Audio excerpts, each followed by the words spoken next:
Good morning વિદ્યાર્થી મિત્રો.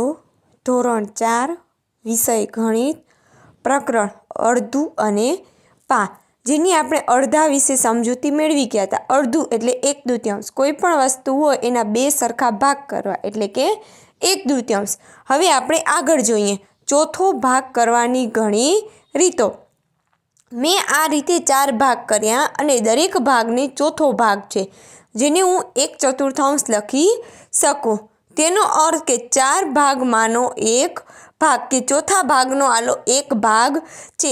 એટલે કે કોઈ પણ એક વસ્તુઓ હોય એના 4 સરખા ભાગ કરવા એટલે કે એમનો ચોથો ભાગ, અને 1/2 એટલે એના 2 ભાગ કરવા એટલે 1/2, અને 4 ભાગ કરવા એટલે 1/4. આ લંબચોરસના તમે જુદી જુદી કેટલી રીતે 4 એક સરખા ભાગ કરી શકો છો. અહીં આપણે 4 સરખા ભાગ કરવાના છે તો આપણે કેટલી રીતે એને ભાગ કરી શકીએ તે તમને અહીં બોક્સમાં દોરવાના છે. આપણે એને ઊભું ચોરસ કરશું, પછી આડા લીટા કરીને, ઊભા લીટા કરીને, એમ અલગ અલગ રીતે આપણે એને 4 સરખા ભાગમાં વહેંચી શકીએ છીએ.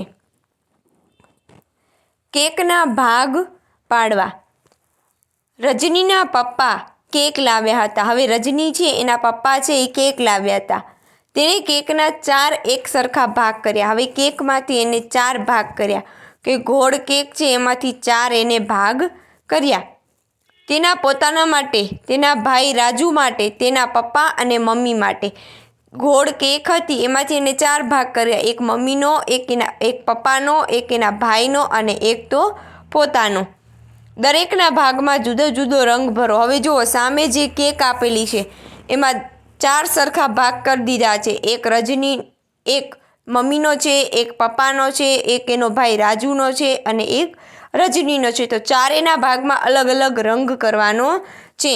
કે પીળા રંગનો ભાગ છે એ પપ્પાનો છે, વાદળી રંગનો મમ્મીનો છે, બ્લુ રંગનો રાજુનો છે અને જે વ્હાઈટ છે એ પોતે રજનીનો છે. એવી રીતે અલગ અલગ રંગ કરવાનો છે.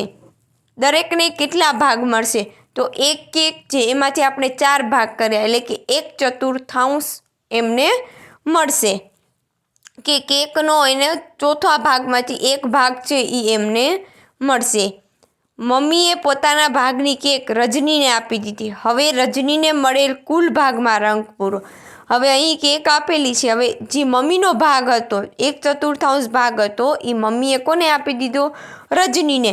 એટલે રજની પાસે પણ 1/4 કેક હતી અને એને મમ્મીએ આપી. એટલે હવે રજની પાસે કેટલી કેક થઈ? અડધી કેક થઈ. અડધી કેક છે એ રજની કને છે, એમાંથી ચોથો ભાગ છે એ એના પપ્પા પાસે છે અને બીજો ભાગ છે એ એમની રાજુ પાસે છે. કુલ 4 ભાગમાંથી રજનીને ખાલી જગ્યા ભાગ મળશે જે બરાબર અડધી કેક જેટલો જશે. એટલે કે 1/2 કેક છે એ હવે રજનીને મળશે. એટલે કે ચોથા ભાગમાંથી 2 ભાગ છે એ રજનીને મળશે. ચોથા ભાગમાંથી એક ભાગ એ પપ્પાનો અને એક ભાગ રાજુનો.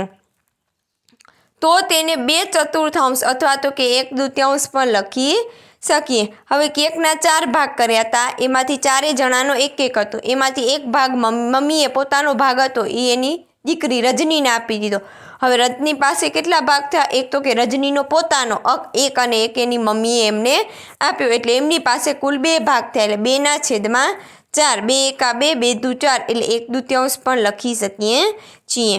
રજનીની માતાએ તેને કેકનો ભાગ આપ્યો તે પહેલાં રજની પાસે અડધી કેકનો 1/2 ભાગ હતો જે કુલ કેકનો 1/4 ભાગ હતો.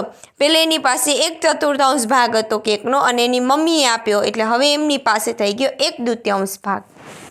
રાજુને મળેલ ભાગમાં રંગ કરો. હવે રાજુને જેટલો ભાગ મળ્યો તો એટલા ભાગમાં રંગ કરવાનો છે. રજની અને રાજુએ સાથે મળી અને કેટલી કેક મળી? હવે રજનીને અને રાજુને હવે કેકના પહેલાં સૌપ્રથમ આપણે 4 ભાગ કર્યા, બરાબર. એમાંથી રજની પાસે 2 ભાગ હતા અને રાજુનો 1 એટલે કુલ કેટલા ભાગ થયા? તો કે 3 ભાગ થયા. તો 3/4 રજની અને રાજુને મળી અને 3/4 એટલા ભાગ છે એમને મળ્યા હશે. તો 3/4 હવે સૌથી હું ઇઝી શીખવાડું તો છેદમાં 4 છે એટલે 4 ભાગ કર્યા અને અંશમાં છે 3 તો 3 ભાગમાં રંગ કરવાનો. એવી જ રીતે 1/4 હોય તો 4 ભાગ કરવાના અને અંશમાં 1 છે તો 1 ભાગમાં રંગ કરવાનો. બંનેને સાથે મળી અને કુલ 4 ભાગમાંથી 3 ભાગ મળ્યા છે એટલે માટે 3/4 તરીકે પણ લખી શકીએ. જો કેકના 4 ભાગ કરેલા છે એમાંથી 3 ભાગમાં રંગ કરવાનો છે. સૌથી સરળ અને ઇઝી રીત છે.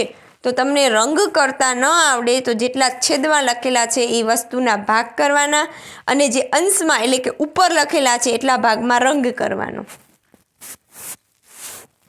હવે છે લોભી કુંદન. કુંદન એક લોભી માણસ છે. જ્યારે પણ તે બજારમાં જાય તેને વધુમાં વધુ વસ્તુ જોઈતી હોય પરંતુ તેને ઓછામાં ઓછો ખર્ચ કરવો હોય છે. એટલે કે લોભીઓ છે, એને વસ્તુ વધુ જોઈએ પણ એને ખર્ચ કરવો નથી. એક દિવસ એને કોળાનો હલવો ખાવાનું મન થયું. એક દિવસ એને એમ થયું કે લાવ કોળાનો હલવો બનાવ. તો ખૂબ મોટું કોળું માત્ર 10 રૂપિયામાં ખરીદવાનો પ્રયત્ન કર્યો. એમને શું કહ્યું કે કોળું છે એ હંમેશા મોટું હશે તો એને માત્ર 10 રૂપિયામાં જ એને ખરીદવાનો પ્રયત્ન કર્યો. તો પહેલાં તેને પ્રથમ દુકાનદારે કોળાનો ભાવ પૂછ્યો તો પહેલું કોળું વેચનાર કહે 1/4 ભાગની કિંમત 10 રૂપિયા. એટલે કે તમે આ કોળું છે એનો ચોથો ભાગ, એમાં ચોથા ભાગમાંથી 1 ભાગ લેશો તો એના છે 10 રૂપિયા. તો આખા કોળાના કેટલા થશે તો કે 10 ચોક 40 એટલે કે આખું કોળું લેવું હોય તો 40 રૂપિયા થશે. કુંદન કહે ઓહો 10 રૂપિયામાં મને 1/2 કોળું આપવું પડશે. 1/2 એટલે અડધું કોળું તને આપવું પડશે. પહેલો કોળું વેચનાર કહે તો તમે બીજા દુકાન પાસે જાઓ, તે તમને કોળાનો 1/2 ભાગ 10 રૂપિયામાં આપશે. હું માત્ર સારી ગુણવત્તાવાળું જ કોળું રાખું છું. તો હવે તમે બીજા દુકાનદાર પાસે જાઓ, મારી પાસે એ ભાવમાં તમને મળશે નહીં. કુંદન બીજા દુકાનદાર પાસે ગયો, તેટલા જ માપનું કોળું શોધવા માંડ્યો. કુંદન આ કોળામાંથી મને 10 રૂપિયામાં કેટલું કોળું મળશે? બીજો દુકાનદાર વેચનાર કહે કે અડધું. તો સંપૂર્ણ કોળાનો એટલે આખા કોળાનો ભાવ કેટલા? તો અડધા કોળાનો ભાવ 10 રૂપિયા તો આખા કોળાનો ભાવ 20 રૂપિયા. કુંદન કહે ઓહો કેમ તું મને 3/4 ભાગ ન આપી શકે? એટલે કે અડધો ભાગ આખો અને બીજો જે અડધો ભાગ વધ્યો છે એમાંથી તું મને અડધો બીજો નહીં આપી શકે? બીજું કોળું વેચનાર કહે ભાગ અહીંથી જા, પેલા માણસ પાસે તું કોળું લઈ લે. તે આવા હલકી ગુણવત્તાના શાકભાજી વેચે છે. એ તને કદાચ આ માપનું આખું કોળું પણ 10 રૂપિયામાં આપી દેશે. લાલચુ કુંદન ત્રીજા કોળું વેચનાર પાસે ગયો. એણે તેના જેવું જ કોળું જોયું અને પૂછ્યું તું મને આ આખું કોળું 10 રૂપિયામાં આપીશ? ત્રીજો કહે તું પેલા ઘરના છાપરા પર શા માટે નથી ચડી જતું? તને ત્યાં વેલા પરથી ઘણા બધા કોળા તદ્દન મફતમાં મળશે. તું ઓલા છાપરા પર ચડી જા એટલે તને જેટલા કોળા છે ને છાપરા પર એ બધા તને મફતમાં મળી જશે. કુંદન ખૂબ જ ખુશ થઈ ગયો અને છાપરા પર ચડવા ગયો અને લપસી ગયો એટલે કે એ પડી ગયો. હવે જુઓ આ એક વાર્તા હતી કે લોભ્યો હતો. આપણે પણ શાક લેવા જઈએ છીએ તો આટલામાં આપો, આટલામાં આપો, આટલામાં આપો આવી રીતે કરીએ છીએ પરંતુ આપણે એમની ક્વોલિટી જોતા નથી કે વસ્તુ કેવી છે. જ્યાં મોંઘી હશે ત્યાં વસ્તુ પણ થોડીક સારી હશે. હવે જુઓ નીચે જે વસ્તુની કિંમત સાથેની સૂચિનો ઉપયોગ કરો એ આપણે આગલા તાસમાં શીખીશું. Thank you.